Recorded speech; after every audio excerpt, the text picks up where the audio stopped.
माँ छोटे बच्चे के पास बैठी थी। वह बहुत उदास थी और डर रही थी कि वह कहीं मर न जाए। उसका नन्हा चेहरा पीला पड़ गया था और आंखें बंद थीं। बच्चा कठिनाई से सांस ले पा रहा था। कभी इतनी गहरी सांस लेता था जैसे वह आहें भर रहा हो। तब माँ पहले से और अधिक उदास हो जाती थी। दरवाजे पर दस्तक हुई और विनीत बूढ़ा आदमी अपने को किसी चीज में लपेटे अंदर आया। उसका उड़ना घोड़े के बड़े कपड़े जैसा था जिससे वह अपने आप को गर्म रख सके। उसे इसकी जरूरत थी क्योंकि शरद ऋतु थी। बाहर हर वस्तु बर्फ से ढकी हुई थी और हवा इतनी तेज चल रही थी कि चेहरा कट रहा था। बूढ़ा सर्दी से कांप रहा था। क्षण भर के लिए बच्चा शांत हो गया तो माँ अंदर गई और उसके लिए थोड़ी बियर छोटे बर्तन में गर्म करने के लिए स्टोव पर रख दी। बूढ़ा आदमी बैठ गया और झूला झुलाने लगा तथा माँ पुरानी कुर्सी पर उसके पास बैठ गई और बच्चे को देखने लगी जिसे सांस लेने में भी पीड़ा हो रही थी। माँ ने उसका नन्हा हाथ थाम लिया और पूछने लगी, तुम सोचते हो कि मैं इसे रख सकूंगी? कहीं ईश्वर इसको मुझसे ले तो नहीं जाएगा ना? वह बूढ़ा आदमी जो साक्षात मृत्यु था, उसने इस अजीब ढंग से सिर हिलाया जिसका अभिप्राय हाँ और ना दोनों हो सकते थे।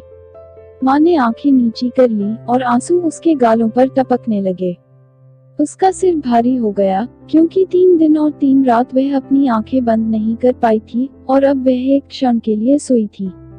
फिर वह उठी और सर्दी से कांपने लगी। यह क्या हुआ? उसने पूछा और चारों तरफ देखा, परंतु बूढ़ा व्यक्ति जा चुका था और साथ में उसका बच्चा भी अपने साथ ले गया था। कोने में पुरानी दीवार घड़ी गुनगुना और घरघरा रही थी। भारी सांसों का बोझ फर्श पर गिरा और घड़ी रुक गई। परंतु माँ बच्चे के लिए रोते हुए घर से बाहर दौड़ी। बाहर एक औरत बर्फ में काले कपड़े पहने बैठी थी। घबराई हुई माँ को देखकर उसने कहा, मृत्यु तुम्हारे साथ कमरे में थी। मैंने उसे तुम्हारे बच्चे के साथ जल्दी से जाते हुए देखा था। वह हवा से भी तेज कदम भर रही थी। जिसे वह एक बार ले जाती है फिर उसे कभी नहीं लौटाती। माँ ने पूछा, वह गई किस तरफ है? मुझे इतना बता दो। कृपया मुझे रास्ता बता दो, मैं उसे ढूंढ लूंगी। काले कपड़ों वाली औरत ने कहा, मैं उसे जानती हूँ, परंतु इससे पहले कि मैं तुम्हें बताऊं, तुम वे सारे गीत मुझे सुनाओ जो तुमने बच्चे को सुनाए थे। मुझे वे गीत अच्छे लगते हैं। मैं उनको पहले सुन चुकी हूँ। मैं रात हूँ और मैंने तुम्हारे आंसू देखे हैं जब तुम उन्हें गाती थी। माँ ने कहा, मैं उन सबको गाऊंगी, परंतु अभी मुझे जाने दो ताकि मैं उसे पकड़ सकूं और अपने बच्चे को पा सकूं। परंतु रात मौन और निश्चल बैठी रही। फिर माँ ने अपने हाथ सिकोड़े, गाना गाया और रोई। बहुत सारे गाने और उनसे अधिक आंसू बहाने पर रात बोली, दाईं ओर देवदार के घने जंगल में जाओ क्योंकि मैंने मृत्यु को तुम्हारे बच्चे के साथ उधर ही जाते देखा था। जंगल में काफी अंदर सड़कों का चौराहा था और वह जानती थी कि कौन सा रास्ता चुने। वहाँ बिना फूल पत्तों के काले कांटों की एक झाड़ी थी। ठंडी शरद ऋतु के कारण टहनियों से बर्फ के तोते लटक रहे थे। माँ ने झाड़ी से पूछा, क्या तुमने मृत्यु को मेरे नन्हे बच्चे के साथ जाते हुए नहीं देखा?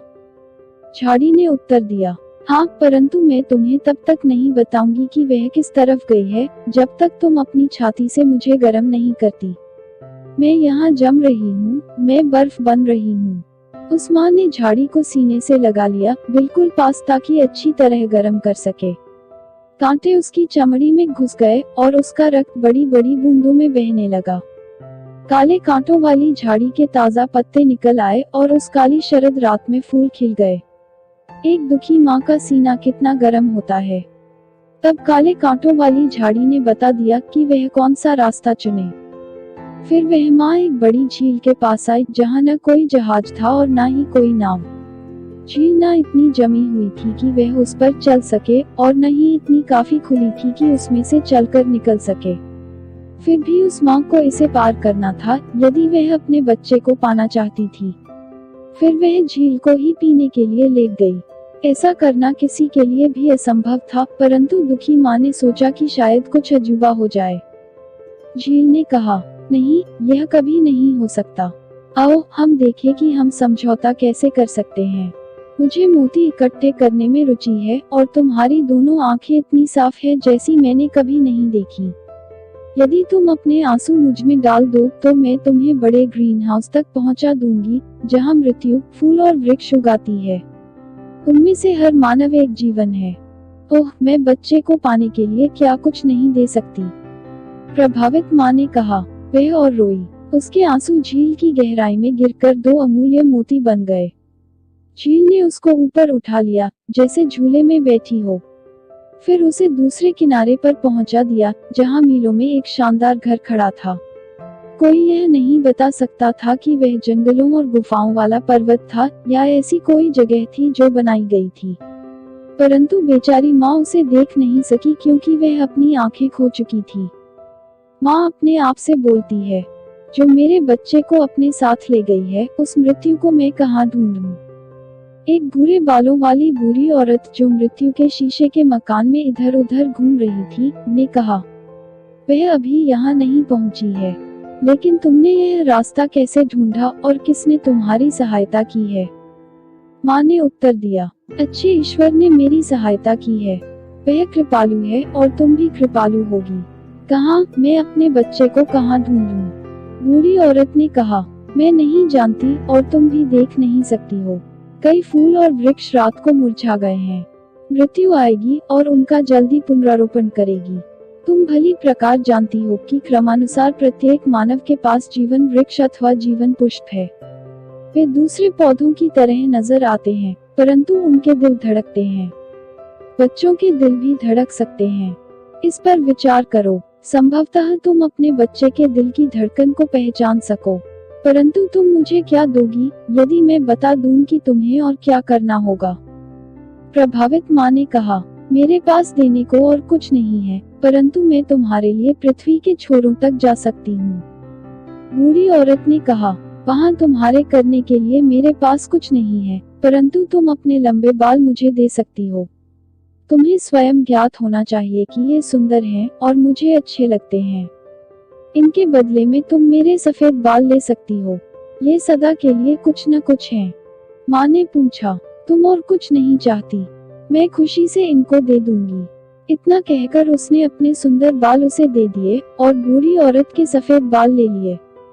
इसके बाद वह बुढ़िया उसे मृत्यु के महान शीशे के घर में ले गई, जहाँ फूल और वृक्ष आश्चर्य ढंग से आपस में मिले उग रहे थे।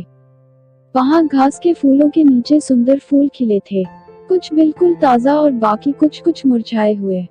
पानी के सांप उनके आसपास मिलन कर रहे थे और केकड़े टहनियों में दृढ़ता से चिपक रहे थे। वहाँ पाम के भड़कीले वृक्ष थे। हर फूल और वृक्ष का नाम था।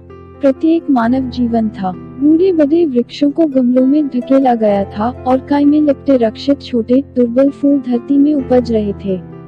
परंतु दुखी माँ तमाम छोटे से छोटे पौधों पर झुकी और प्रत्येक में मानव हृदय को धड़कते पाया और लाखों पौधों में से अपने बच्चे के दिल को पहचान लिया। केसर के नन्हे फूल की ओर हाथ फैलाए, जो पीला और मुरझाया हुआ लटक रहा था। वह जोर से चिल्लाई, ये वही है। बुढ़िया ने कहा, फूल को मत छुओ, यहाँ बैठ जाओ। जब मृत्यु, जो कुछ ही मिनटों में आने वाली है, आएगी तो उसे पौधे उखाड़ने मत देना, बल्कि उसको धमकाना कि यदि उसने ऐसा किया तो तुम दूसरे पौधे उखाड़ दोगी। तब वह डर जाएगी। उसको इन सब का हिसाब देना होता है। जब तक परमात्मा की आज्ञा नहीं होगी, एक भी पौधा उखाड़ा नहीं जाना चाहिए। एकाएक बड़े कमरे में से एक बर्फीला झोंका आया और अंधी माँ ने महसूस किया कि मृत्यु आ पहुंची है। मृत्यु ने पूछा, तुमने यहाँ का रास्ता कैसे ढूंढा? तुम मुझसे पहले जल्दी कैसे आ गई? मैं माँ हूँ, उसने उत्तर दिया। मृत्यु ने कोमल नन्हे फूल की ओर अपने हाथ बढ़ाए, परंतु अंधी माँ ने हाथ कसकर रखे और दृढ़ता से नन्हे फूल को थामे रही। उसने पुनर्तः सावधानी रखी ताकि मृत्यु एक पत्ती भी छू न सके। फिर मृत्यु ने अपने हाथों पर फूंक मारी और महसूस किया कि उसकी सांस बर्फीली हवा से अधिक ठंडी थी और उसके हाथ शक्तिहीन होकर नीचे गिर गए। मृत्यु ने कहा, तुम मेरे विरुद्ध कुछ नहीं कर सकती। माँ ने उत्तर दिया, परंतु दयालु परमात्मा कर सकता है। मृत्यु ने कहा, मैं केवल वही करती हूँ जिसकी वह आज्ञा देता है। मैं उसकी मालिन हूँ। मैं उसके तमाम फूल और वृक्ष ले जाती हूँ और स्वर्ग के विशाल उपवन की अनजानी धरती पर पुनरारोपण करती हूँ। परंतु ये वहाँ कैसे शोभायमान होते हैं। वहाँ कैसे क्या होता है मैं तुम्हें नहीं बताऊंगी।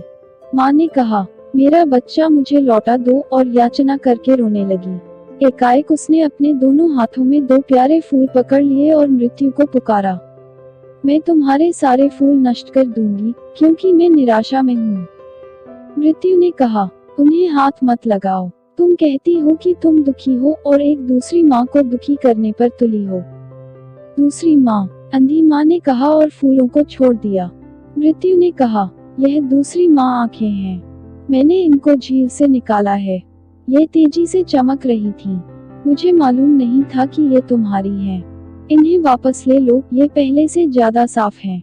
निकट वाले गहरे कुएं में झांक कर देख लो, मैं तुम्हें इन 2 फूलों के नाम बताऊंगी जो तुम उखाड़ना चाहती थी, और तुम जान जाओगी कि तुम निराशा और विनाश को प्राप्त होने जा रही थी। उस माँ ने कुएं में झांका। यह प्रसन्नता की बात थी कि उनमें से एक आंख संसार के लिए किस प्रकार आशीर्वाद बन गई। उसके आसपास कितना आनंद और उल्लास फैल गया था। फिर माँ ने दूसरी आंख के जीवन को देखा कि वह रक्षा, निर्बलता, दुख और आहों से बना था। इस पर मृत्यु ने कहा, दोनों ही परमात्मा की इच्छाएं हैं। माँ ने पूछा, इनमें से हतभाग्य कौन सा फूल है और कौन सा भाग्यवान? मृत्यु ने कहा, यह मैं तुम्हें नहीं बताऊंगी, परंतु तुम्हें इतना मालूम होना चाहिए कि इन 2 फूलों में से एक तुम्हारे बच्चे का है। यह तुम्हारे बच्चे का भाग्य था कि तुम उसका भविष्य बनी। फिर माँ ने डरकर जोर से चीख मारी, इनमें से मेरे बच्चे का कौन सा है, मुझे बताओ। मासूम बच्चे को छोड़ दो, इन तमाम दुखों से मेरे बच्चे को मुक्ति मिल जाए। बेशक इसे ले जाओ, इसे परमात्मा के राज्य में ले जाओ। मेरे आंसुओं को भूल जाओ, मेरी प्रार्थना को भूल जाओ और उस सब को भूल जाओ जो मैंने किया है। मृत्यु ने कहा, मैं समझ नहीं पा रही हूँ, क्या तुम अपना बच्चा वापस चाहोगी या मैं उसे ऐसे स्थान पर ले जाऊं जिसे तुम नहीं जानती? फिर माँ ने हाथ मले और घुटनों के बल गिरकर प्रार्थना करने लगी, यदि मैं तुम्हारी इच्छा के विरुद्ध प्रार्थना करती हूँ तो उसे मत सुनो। तुम्हारी इच्छा सदा सर्वोत्तम है, मुझे मत सुनो, मत सुनो मुझे। उसने अपने सिर को अपने सीने पर गिरा दिया। फिर मृत्यु उसके बच्चे के साथ अनजाने स्थान को चली गई। आपको मेरी कहानी कैसी लगी? कमेंट बॉक्स में बताइए ताकि मैं आप लोगों तक अच्छी कहानियां ला सकूं। हमारे चैनल को सब्सक्राइब करना ना भूलें और साथ ही वीडियो को लाइक करें और अपने दोस्तों के साथ व्हाट्सएप, इंस्टाग्राम और फेसबुक पर शेयर करें।